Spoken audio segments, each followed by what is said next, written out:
ఓం సాయిరామ్. సమర్థ సద్గురు సాయినాథ్ మహారాజుకి జై. సాయి భక్తులందరికీ నమస్కారం అండి. మన బాబాగారి దయ వల్ల మనందరం బాగుండాలి, సంతోషంగా ఉండాలి అని చెప్పి మనస్ఫూర్తిగా కోరుకుంటూ ఈ రోజుటి వీడియో స్టార్ట్ చేస్తున్నాను ఫ్రెండ్స్. ఇక ఈరోజు వీడియోలో మనం చూడబోయేది ఏంటి అంటే, తల్లి, నువ్వు ఎంతో కాలంగా నివసిస్తున్నటువంటి నీ ఇంటి వెనుకే ఒక గుప్త నిధి దాగి ఉందమ్మా.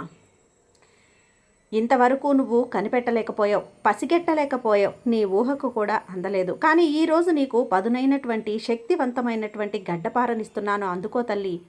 అందుకొని నువ్వు తవ్వు.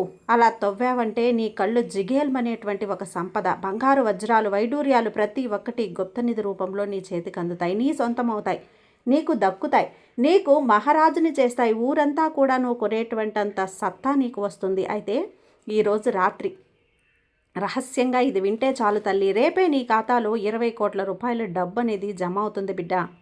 ఇది నీ సాయి నీకు ఇస్తున్నటువంటి వాగ్దానం. ఇందులో ఒక్క ముక్క కూడా పొల్లుపోదు, ఒక్క మాట కూడా పొల్లుపోదు తల్లి. ఈరోజు నీ సాయి ఈ సందేశాన్ని ఖచ్చితంగా నువ్వు విని తీరాల్సిందే బిడ్డ. నీ జీవితం బాగుపడాలి అంటే గనక నువ్వు కాసేపు ఆగాల్సిందే. నీ వేలు మీద నీ ఫోన్ మీదకి వెళ్తుందేమో, పక్కకి తోసేస్తావేమో, పక్కకి స్క్రోల్ చేస్తావేమో. నువ్వు పక్కకి తోసేస్తే ఇక్కడ వెళ్ళేది వీడియో కాదు, ఈ సందేశం కాదు. నీ సాయి నీ ఖాతాలో జమ అవుతున్నటువంటి డబ్బు, నీ సొంతం కాబోతున్నటువంటి గుప్తనిధి పక్కకు నెట్టేసిన దాని అవుతావు, నిర్లక్ష్యంగా పక్కకు తోసేసిన దాని అవుతావు. మరి అలా చేస్తావా? అలా చేసి అవకాశాన్ని పోగొట్టుకుంటావా, అందుకుంటావా? నీకే వదిలేస్తున్నానమ్మా, నీ ఇష్టం. కానీ జాగ్రత్తగా ఆలోచించి బిడ్డ అంటూ బాబాగారు మన కోసం ఒక మంచి సందేశాన్ని అయితే తీసుకొచ్చేసారండి. ఆ సందేశం ఏంటి, ఆ సందేశం రూపంలో బాబాగారు మనతో ఏం చెప్పబోతున్నారో తెలుసుకునే ముందుగా మన ఛానల్ని ఫస్ట్ టైం చూస్తున్నట్లయితే ప్లీజ్ సబ్స్క్రైబ్ చేసుకోండి ఫ్రెండ్స్. వీడియో నచ్చితే కనుక లైక్ చేసి సపోర్ట్ చేయండి. ఇక వీడియోలోకి వెళ్ళబోయే ముందుగా ఒక్కసారి, ఎక్కడెక్కడో మీరు జ్యోతిష్యం చెప్పించుకొని తృప్తి చెందకుండా, మనశ్శాంతి అనేది లేకుండా, మీ సమస్య అనేది ప్రాబ్లంకి ఆ సొల్యూషన్ అనేది దొరక్క మీరు అసంతృప్తిగా బాధపడుతూ ఉన్నట్లయితే ఒక్కసారి మనకు బాగా తెలిసినటువంటి గురువుగారు శ్రీ షిరిడి సాయిబాబా ఆశీస్సులతో జ్యోతిష్యం చెప్తున్నారు గురూజీ సుబ్రహ్మణ్యం రాజు గారు. Contact number 9908224144. ఈ గురువుగారు నెంబర్ 1 వశీకరణ స్పెషలిస్ట్. మీ యొక్క ప్రతి సమస్యకి కూడా పరిష్కారం అనేది చూపిస్తారు. అన్ని విషయాలను కూడా ఫోన్లో స్వయంగా గురువుగారే మాట్లాడతారు. ప్రేమ, పెళ్లి, భార్యాభర్తల మధ్య సమస్యలు, స్త్రీ మరియు పురుషుల వశీకరణం చేయబడును. చెడు గృహ ప్రయోగాలకు నివారణ చేయబడును. మీ యొక్క ఎటువంటి సమస్యనైనా సరే ఫోన్లోనే 24 గంటల్లో పరిష్కారం అనేది చూపిస్తారు. కాబట్టి నమ్మకంతో గురువుగారిని కాంటాక్ట్ అవ్వండి. మీరు ఎక్కడెక్కడో జ్యోతిష్యం చెప్పించుకొని అసంతృప్తి చెంది ఉంటే ఈ గురువుగారి దగ్గర ఒక్కసారి ఫోన్ చేసి మీ సమస్యకు పరిష్కారం అనేది తెలుసుకున్న తర్వాత మీ మనసు ప్రశాంతంగా ఉంటుంది. కాబట్టి నమ్మకంతో కాల్ చేయండి గురువుగారికి. సుబ్రహ్మణ్యం రాజు గారు, నెంబర్ 1 వశీకరణ స్పెషలిస్ట్. Contact number 9908224144. ఇక వీడియోలోకి వచ్చేస్తే బిడ్డ, ఈ రాత్రికే నీ జీవితంలో కొరత, పేదరికం, అప్పులు లేదా లావాదేవీల్లో గడిపేటువంటి ఆ చివరి క్షణం రాత్రి ఇదే కావచ్చు. నా మాటలను చాలా జాగ్రత్తగా విను, ఎందుకంటే రాబోయేటువంటి కొద్ది నిమిషాల్లో నేను నీ మెదడులోని తలుపులను తెరవబోతున్నా. వాటి తాళం చెవిని నువ్వు పోగొట్టుకుంటున్నావు, లేదా నీకెవ్వరూ కూడా ఇవ్వలేదు అంటే ఇప్పుడు నేను ఇస్తానమ్మా, నేను అందిస్తాను. జాగ్రత్తగా విను బిడ్డ. ముందే చెప్పాను కదా, 20 కోట్ల డబ్బు అనేది నీ ఖాతాలో జమ కాబోతుంది. అది నువ్వు ఏదో సరదాగా అంటుందిలే, ఏదో జోకుల్లే అని చెప్పి నీకు అనిపించవచ్చు. బహుశా నీ మనసులో కూడా ఇలాంటి ఆలోచన ఎప్పుడూ రావచ్చు. అరే, ఇలాంటి వీడియోలు చూస్తేనే డబ్బులు వస్తే అందరూ ధనవంతులైపోతారు కదా బాబా అని నువ్వు అడగొచ్చు, ఆలోచించవచ్చు. కానీ ఆలోచనలు, ఇలాంటి అనుమానాల వల్లే నువ్వు ఈ రోజుటికి కూడా ధనవంతుడివి కాకుండా పేదవాడిగానే మిగిలిపోయావని తెలుసా?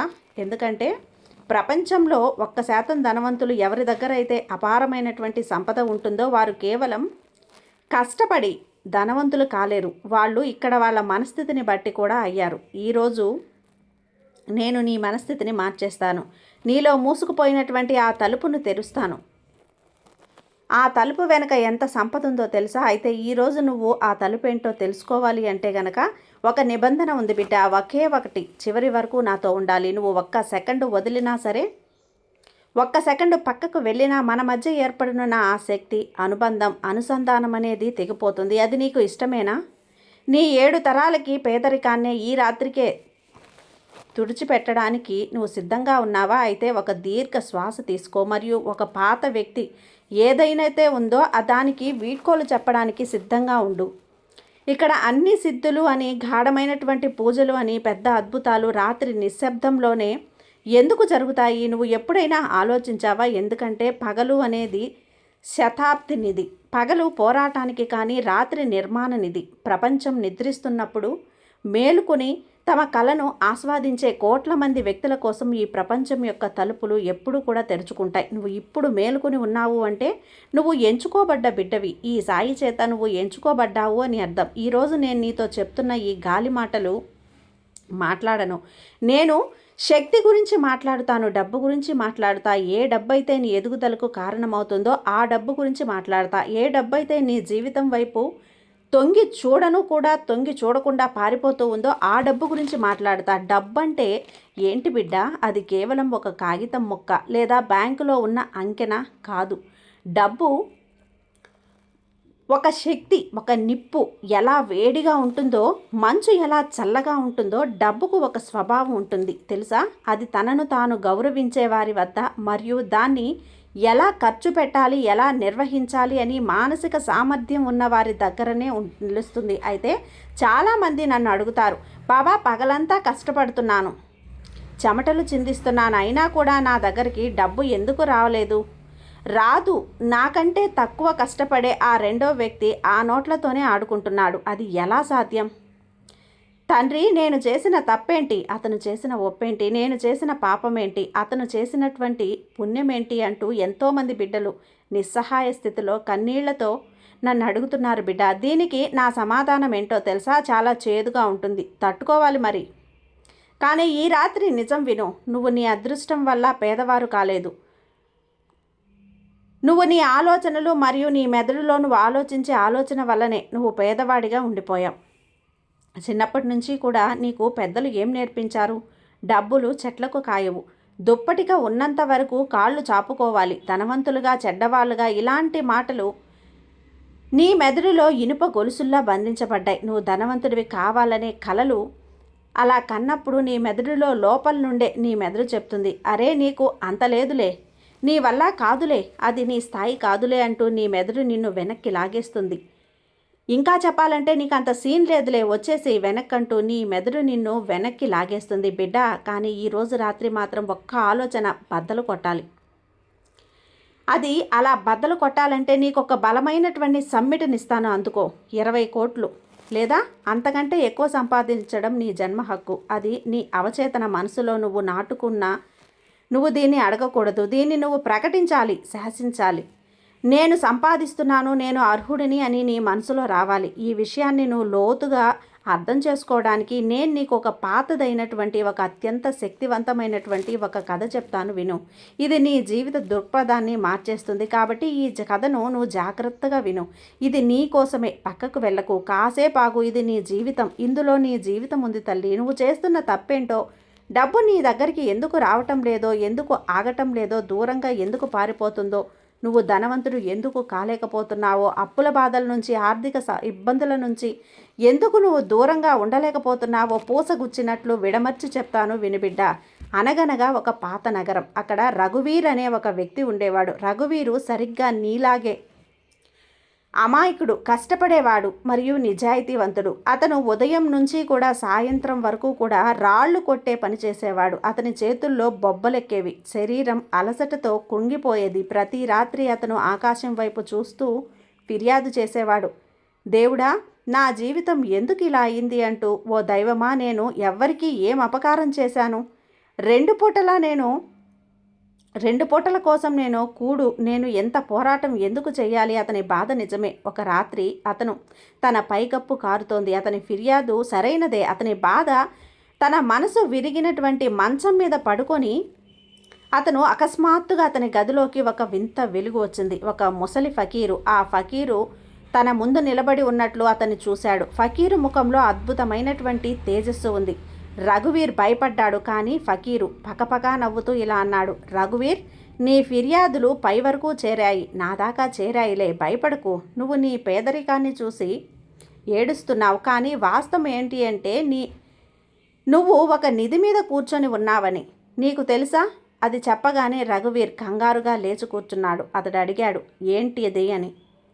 బాబా, నేను నా ఇంట్లో తినడానికి కూడా తిండి లేక అల్లాడిపోతున్నానే, తినడానికి తిండి కూడా లేదు అని రఘువీర్ చెప్పినప్పుడు గంభీరంగా, చూడు బాబు, నీ ఇంటి వెనుక ఒక పెరట్లో ఉన్నటువంటి పాత ఎండిపోయిన బావి పక్కన సరిగ్గా 3 చేతుల లోతులో నీ 7 తరాల ఆస్తి నిధి పాతిపెట్టబడి ఉంది. బంగారు నాణ్యాలు, వైడూర్యాలు, వజ్రాలు, ఎంత ధనమంటే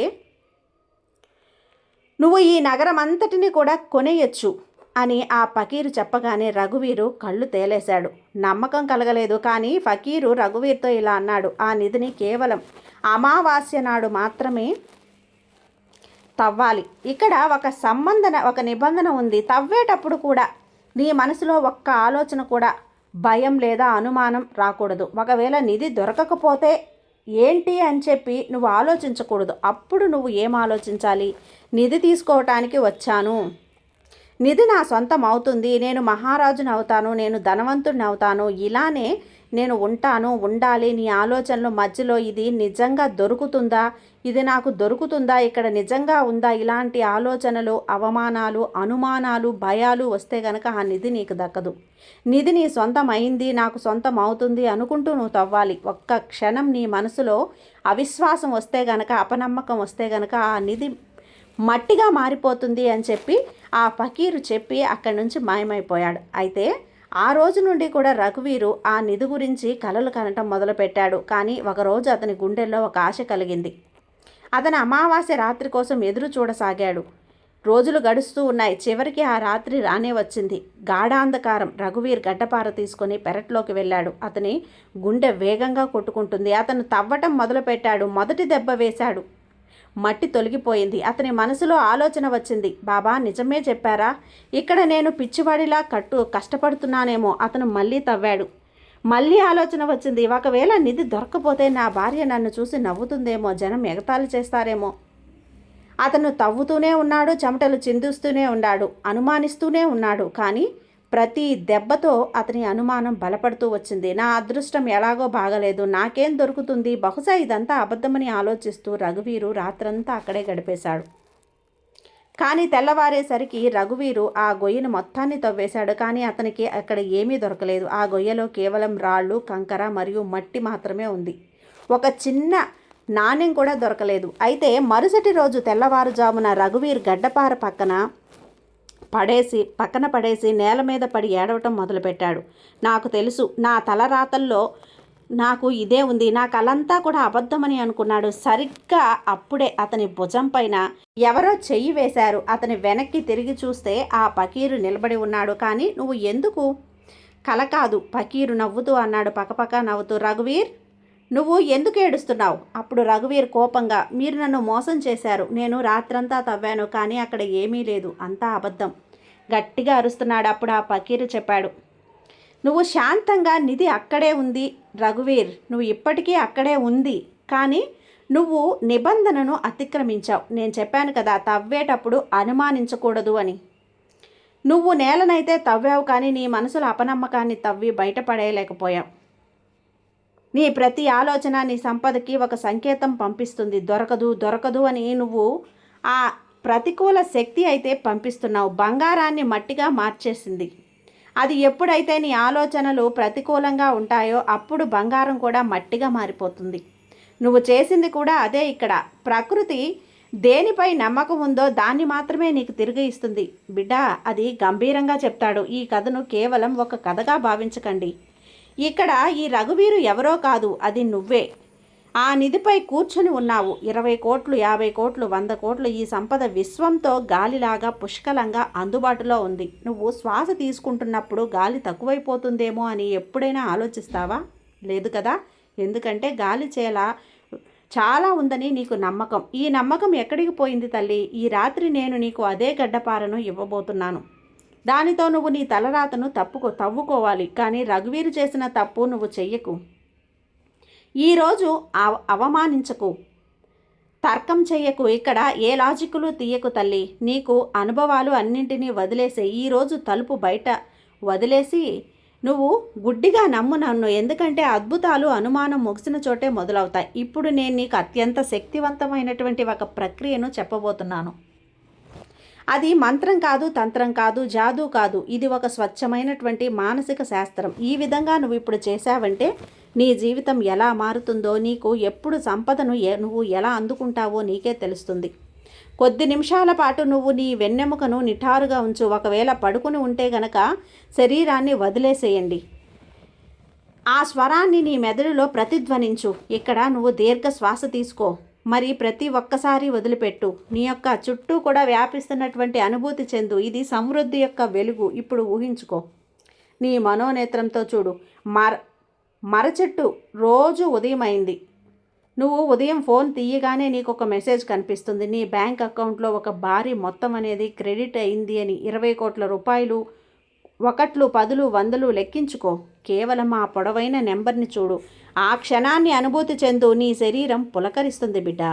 నీ గుండె వేగంగా కొట్టుకుంటుంది. భయంతో కాదు, సంతోషంతో. నువ్వు గట్టిగా అనుకోవాలి. అరవాలనుకుంటున్నావు కానీ మాట రావటం లేదు. నువ్వు పరిగెత్తాలనుకుంటున్నావు కానీ పరిగెత్తలేకపోతున్నావు. కానీ నీ తల్లిదండ్రుల వద్దకో, నీ జీవిత భాగస్వామి వద్దకో వెళ్ళి వారికి ఆ ఫోన్ చూపిస్తున్నావు. వారి కళ్ళల్లో చూడు. వారి ముఖంలో ఉన్నటువంటి తృప్తి, ఆ సంతృప్తి, సంతోషాన్ని అనుభూతి చెందు. ఏళ్లగా నీ కుటుంబంలో నువ్వు అనుభవిస్తున్నటువంటి అప్పులన్నీ ఒక్క దెబ్బతో తీరిపోతాయి. నువ్వు ఏవైతే కలగంటున్నావో ఆ కళ కొనసాగనివ్వు. అది అతిపెద్ద ఇల్లు, ఖరీదైన కారు. విదేశాలకు వెళ్ళావు. విదేశాలకు వెళ్ళినప్పుడు అక్కడ నీకు ఇష్టమైనటువంటి కొనుక్కుంటున్నావు. అక్కడ షాపుకు వెళ్ళినప్పుడు నువ్వు అక్కడ ఏవైతే ఉన్నాయో అక్కడ వాటి మీద బిల్లులు చూడటం లేదు. కొనేస్తూ ఉన్నావు. నచ్చిన వస్తువులన్నీ ఇష్టపడి కొనేస్తున్నావు. ఆ స్వేచ్ఛను, అనుభూతిని చెందు. ఈ డబ్బు నిన్ను గర్వపూరితంగా మార్చడం లేదు తల్లి. నిన్ను మరింత వినయంగా మారుస్తుంది. నువ్వు ఇతరులకి సహాయం చేస్తున్నావు. నీ దగ్గరికి ఎంత డబ్బు వస్తుందో అంతా నువ్వు పంచుతావు. అది నీకు ఎన్నో రెట్లు తిరిగి పెరిగి వస్తుంది. ఈ దృశ్యాన్ని నీ మెదడులో ఎంత లోతుగా ముద్రించుకోవాలి అంటే, నువ్వు నిద్ర లేచి కళ్ళు తెరిచినప్పుడు నీ ప్రస్తుత పేదరికం అబద్ధం అనిపించాలి. అలా ముద్రించుకో బిడ్డ. శ్రీమంతులే నిజం అనిపించాలి. గుర్తుంచుకో. మెదడుకు నిజమో కలో ఏది కలయో తెలియదు కదా. నువ్వు దేని మనస్ఫూర్తిగా అనుభూతి చెందితే నీ మెదడు కూడా దాన్నే అనుభూతి చెందుతుంది. ఆ విధంగా పనిచేస్తుంది. కానీ జాగ్రత్త. ఎందుకంటే గనక ఈ వీడియో ముగిసిన తర్వాతే అసలు పరీక్ష మొదలవబోతుంది. రేపు ఉదయం నువ్వు లేచినప్పుడు నీ జోబీ ఖాళీగా ఉండొచ్చు, లేదా బిల్లు కట్టమని మెసేజ్ రావచ్చు. ఈ సమయంలో గనక సరిగ్గా ఆ సమయంలో నువ్వు రఘువీర్లా మారకూడదు. అరే అసలు ఏమీ జరగలేదు అని అనకూడదు. నిరాశ పడకూడదు. దానికి బదులు నువ్వు నవ్వి ఇలా అనాలి. ఇది కేవలం పాత లెక్కలు. సెటిల్ అవుతున్నాయి, ముగిసిపోతున్నాయి. నా 20 కోట్లు దారిలో నేను ఉన్నాయి. అవి వస్తున్నాయి, నా దారికి వస్తున్నాయి. నువ్వు అడ్డుగా నిలబడి ఉన్నావు. ఆ ఆటలో నైపుణ్యత నువ్వు స్థిరంగా ఉంచాలి. ఇక నీ నమ్మకంపై అచంచలంగా ఉండు. ఈ వీడియో నీకు ఏదో సాధారణంగా అయితే కనిపించలేదు బిడ్డ. ఇది ఒక పరీక్ష, ఒక దీక్ష. నీకు తెలియకుండా సమృద్ధి మార్గంలో మొదటి అడుగు వేశావు. ఇప్పుడు ఈ శక్తిని కాపాడుకోవటానికి బాధ్యత నీదే. రేపు ఉదయం నీకు భిన్నంగా ఉందని నాకు తెలుసమ్మా. సూర్యకిరణాలు అవే కావచ్చు, కానీ వాటిని చూసే నీ కళ్ళు మారిపోయి ఉంటాయి కదా. ఇప్పుడు ఒక బాధితుడు కాదు, ఒక సృష్టికర్త. కానీ వెళ్లే ముందు ఒక ముఖ్యమైన రహస్యం. ఇక్కడ ఏదైతే పొందాలి అని శక్తి ప్రవాహం అవసరం బిడ్డ. ఇక్కడ జ్ఞానాన్ని ఇచ్చాను. ఇప్పుడు నువ్వు ఈ శక్తి చక్రాన్ని పూర్తి చేయాలి. అది ఎలా అని నువ్వు అనుకోవచ్చు. అది చాలా సులభం. ఇప్పుడు నేను నీకు ఏదైతే శక్తిని ఇచ్చానో దాన్ని సగంలో విడిచిపెట్టుకో. మధ్యదారిలో విడిచిపెట్టుకో. కష్టమని, బరువని నువ్వు పక్కకు నెట్టేయకు. దాన్ని అలా నీతో తిరగనివ్వు. నీలో అపనమ్మకం రానివ్వకు. నిరాశ వస్తుంది. నా జీవితం ఇంతే, నా బ్రతికింతే, నా తలరాత ఇంతే, నేను పేదవాడిని, ఇలానే మగ్గిపోతానా, ఆర్థిక ఇబ్బందుల్లో అల్లాడిపోతాను, అప్పుల బాధల్లో కూరుకుపోతాను, అనారోగ్య సమస్యలతో తికమకైపోతాను. ఇలాంటి ఆలోచనలు మనసులోకి తీసుకోకు. నీ ఆరోగ్యవంతుణ్ణి, నేను ధనవంతుణ్ణి, నేను ఐశ్వర్యవంతుణ్ణి, నేను సంపద నా దగ్గరికి వెతుక్కుంటూ వస్తుంది, నా దగ్గరికి సంపదకి నేను అర్హుణ్ణి. ఈ విధంగా ఆలోచించావంటే గనక నీ దగ్గరికి కోట్లు వాటంతట అవే వస్తాయి బిడ్డ. నీ దగ్గరికి రావాల్సినటువంటి డబ్బు, నీ దగ్గరికి రావాల్సిన అదృష్టాన్ని నీ చేజాతులారా నువ్వే తోసేస్తున్నావని నీకు ఇప్పుడు అర్థమైంది. నేను అనుకుంటున్నానమ్మా. ఇప్పుడు ఈ సాయి కూడా నీ మీద నమ్మకం పెట్టుకున్నాడు కదా బిడ్డ. నీ జీవితంలో జరిగే చిన్న చిన్న తప్పులు కానీ పొరపాట్లు కానీ ప్రతి ఒక్కటి కూడా నేను ఎప్పటికప్పుడు సరిదిద్దుకుంటూ నీ చెయ్యి పట్టుకొని నేను నడిపించుకుంటూ నిన్ను సంపద వైపు నేను తీసుకొస్తూ ఉన్నాను బిడ్డ. కాబట్టి ఈ బాబా మీద నువ్వు నమ్మకంతో ఉండు తల్లి. నీకంతా కూడా మంచిగా జరుగుతుంది. నీ సాయి నీకు తోడుగా ఉన్నంత వరకు నీకు భయం ఎందుకు చెప్పు. సర్వేజన సుఖినో భవంతు. జై సాయిరాం.